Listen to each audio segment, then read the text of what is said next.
They like, Kato, why you do that? I fuck up that second and go get it back. Some shit I was taught as a young. For real. My little bitch a brat. I told her relax. I'm too busy chasing his money.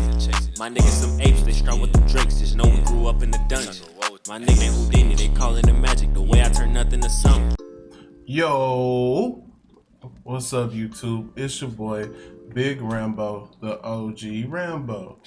And today, I wanna come on here and give you guys my trading plan, because I've had a couple of people hit me up in Instagram and ask about my trading plan. So I'm gonna run down the trading plan and what it means for me and why everyone should have a trading plan. So let's get into it. First, I write it out in, trader type goal, pairs to focus on, pip goal, trading session, confluences to look for, the do nots.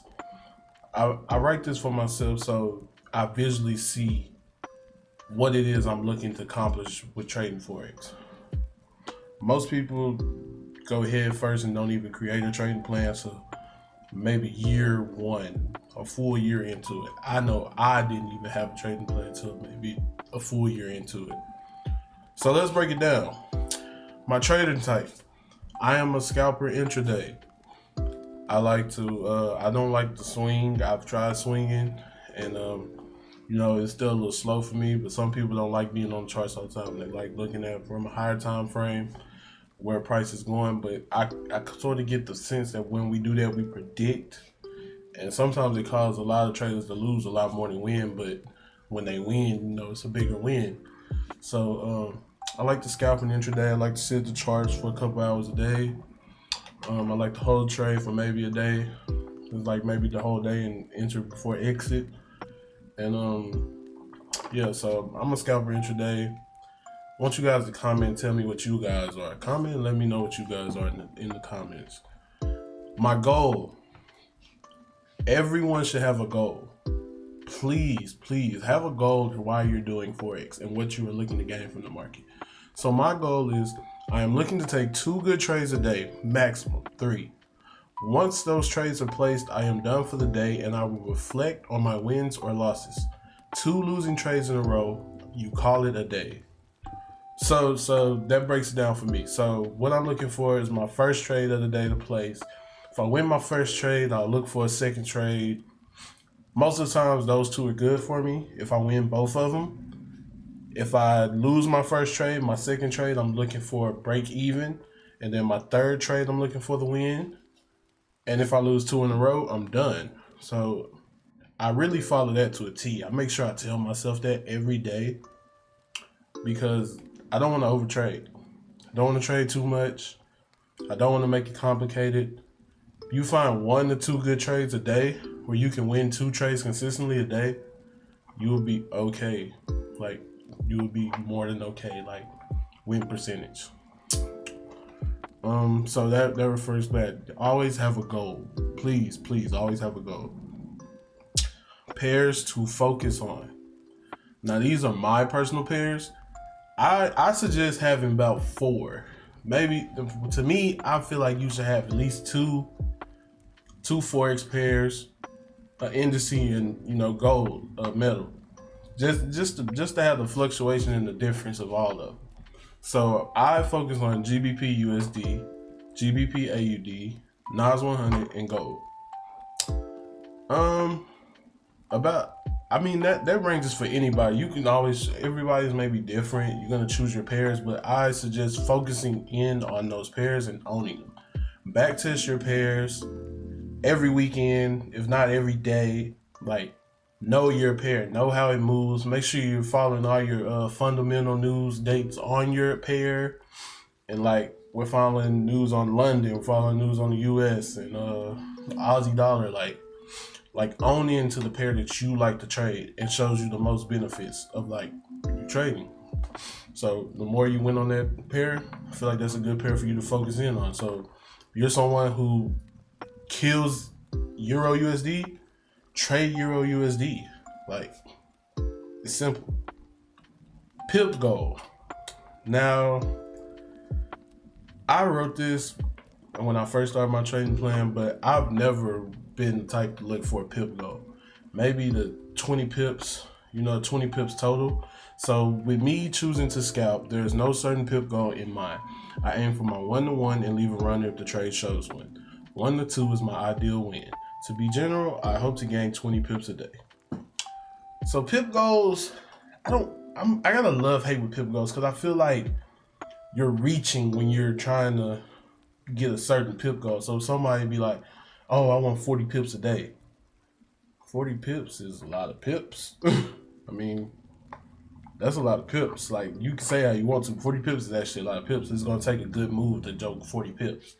So, but I'm just like, I feel like you're reaching. I feel like that's when you start over trading, or if you did win and say you won 20 pips and you're looking for the extra 20, you take a riskier trade to hurry up and get it, and you lose, then you start revenge trading. So it's just a lot when you set a pip goal. So I don't preach having a pip goal, especially if you're a scalper or intraday. I just mark up the 1-to-1. So however far my stop loss is, whether it's 10 pips, 5 pips, a 2 pip on Euro, I'll set my 1-to-1, then I'll set multiple. So that's how I look at pip goal. Trading session, this is crucial. Everyone should have a trading session, starting out at least. Once you get to the point where you know you're profitable, you got years into this, I don't feel like no one needs a trading session to see a setup. But starting out, you're gonna have your psychology to where you want to be on the charts every single day. You want to be on the charts every single day, every hour of the day, every minute of the hour. Like, you want to be on the charts, and I get it. You're learning, so it's knowledge. But having a trading session where you choose this time to trade, and you look for setups specifically in your time, that will benefit you like tremendously. I promise it will take your game from here up to here, like having a trading session. So my trading session personally is New York session around 7:30 to 11 o'clock Central Standard Time. Also catch me on the stream, because you know I do stream at this time live every day. And I personally like finding setups during New York. London used to be my trading session, and I still do love London, but with what else I want to accomplish with what I'm doing as far as making my YouTube content, streaming, and things like that, and especially my stream setting, because you know, I'm in a 1-bedroom, so I don't want to be too loud streaming at night, especially with my fiance. So I chose New York. Now I have been thinking about going back to London, side note, but that's neither here nor there. I will let you guys know on that. So have a trading session. That is key. I'm telling you to have a trading session. So confluences that I look for. This is going to depend on your trading style. Like I said, I'm giving you my trading plan. So confluences that I look for is a trend of the 1 hour and 4 hour. So I'll look, I'll go over here. So yeah, every day I come to the market, I look for a trend. I see an uptrend. So I'm looking for buys. Like, I seen this coming down, so I'm looking for buys. My second strategy, supply and demand on the 5 or 15 minute. I'll go down to the 15 or the 5, and I'll look for supply and demand. This was a far supply and demand I had marked up. Tapped into it. What is my next confluence? I'm looking for a break of candles. Get the break of the candle right here on this red candle. Stops below. You can target your 1-to-1, or you can let it run to the nearest where you feel like you can let it run to, which I would let it run to right here where the next high was. Take out these highs. So I look for trend of the 1 to 4 hour. I look for supply and demand on the 5 or 15. Support and resistance is a key thing to look for too, which is key levels basically. So I look for support and resistance, and I look for breaking candles for my entry. Now this might be different for you guys depending on, for one, your trading type, how much you risk and stuff like that, but those are what I look for. Supply and demand to me are very, very powerful. And once I learn supply and demand, it just clicked for me and took my trading to the next level. So I will be coming out with a supply and demand video for you guys sometime in the future.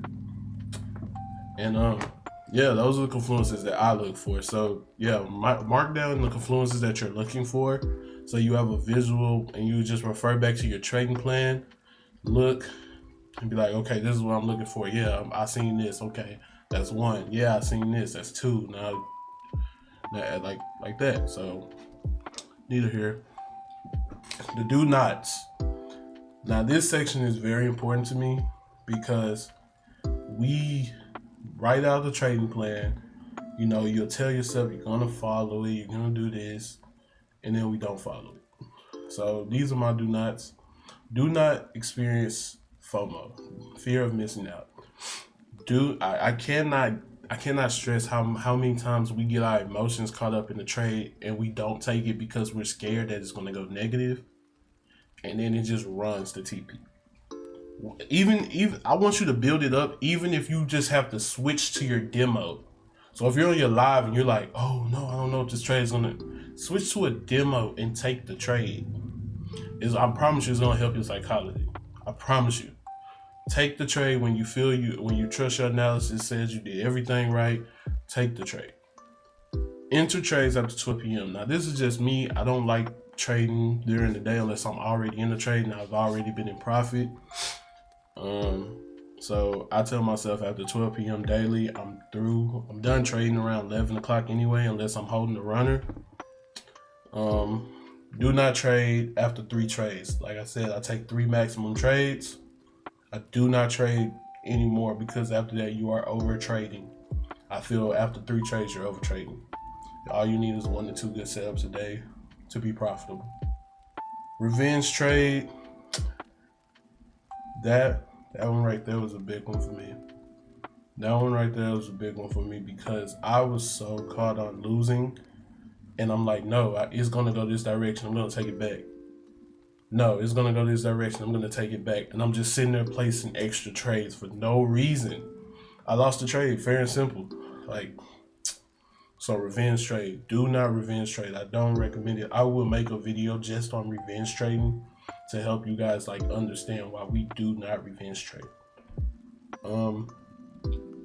Bringing so much emotion to the markets. Guys, like I said in the beginning when I first started the channel, we're gonna have emotions. We're human, but we cannot bring too much. You have to stay robotic when trading. You have to. A little piece of emotion or just ruin your bias that quick. It'll make you experience FOMO. It'll make you revenge trade. Just you have to cut out emotions as much as you can when you come to the markets. Do not get out of trades early. Let them play out. If I set a stop, I set a TP, I wait till it get hit. So it's either gonna stop me out and I lose, or it's gonna hit my TP and I move stops to break even and leave a runner, or it's gonna hit my TP and I get out the trade completely. Those are the only 3 outcomes that will happen. Those are the only 3. It will never be a time where I get out of a trade early. I just can't. I'm just so focused on it. Either if I'm trusting myself, especially for a 1-to-1, I'm waiting till my 1-to-1 get hit. Whether it's a lose, whether it's a lose, I keep saying that. Whether it's a loss or a win. So that's how that is. I'm not cutting that either. Y'all gonna see that because I'm sorry, I'm just goofy. And over leverage. I put this in all caps because when you're in a live account, I feel like a lot of us still don't know how to risk properly, especially on the live. I want you guys to definitely understand what to risk and how much to risk. I want you guys to really, really understand that. I would put that in the trading plan too. It wasn't in mine, but that's another thing. How much are you willing to risk per day? That's another great thing to put in your trading plan. I honestly know, so I didn't write it in my trading plan. But how much are you willing to risk? Write it down visually for you to know that you're willing to risk this much. And that's really it. So note to self, you are in year 2 camo. You will not get rich overnight. Do not become greedy. Study hard you will achieve and turn your dreams into reality. Don't stress over the money, worry about your percentage gains. You will see the sun. I wrote this note to myself because I'm not perfect, and I just feel like I do still get down on myself when I lose, or if I close to blowing an account and stuff like that. I'm human, so I still have those emotions, but I've learned to limit those emotions, and I'm learning to be more robotic, and I'm learning to trust in myself more. So I just tell you guys, don't give up. Like, don't give up. It's gonna be hard times. I promise you, it's gonna be hard times. But what do? We get back up, brush our shoulders off, and keep going. That's all we can do, is just keep going. Like, it's gonna get better. I promise you. I promise you. We all on the same journey, and I see it. Whether you're 1 year, 2 years, 3 years, in multiple years down the line, we are going to be excellent traders. Like, we're gonna be great traders, and I want you guys to really believe that in yourself. So that's really all I got. I wanted to show you guys my trading plan, show you guys what I do, and how I visually look at this sometimes when I feel like I'm down and I need to realize what I'm doing and my why for doing this to get better in the Forex markets. And I just want you guys to make a trading plan. So comment, like, and subscribe. And comment, let me know what type of trader you are, and do you have a trading plan written out? I really want to know, do you have a trading plan written out? If anything, you guys can hit me up on here. You guys can follow me on Instagram or Twitch, and you can message me on Instagram your trading plan, and I will go over it with you and help you. So that's all I got, guys. Peace.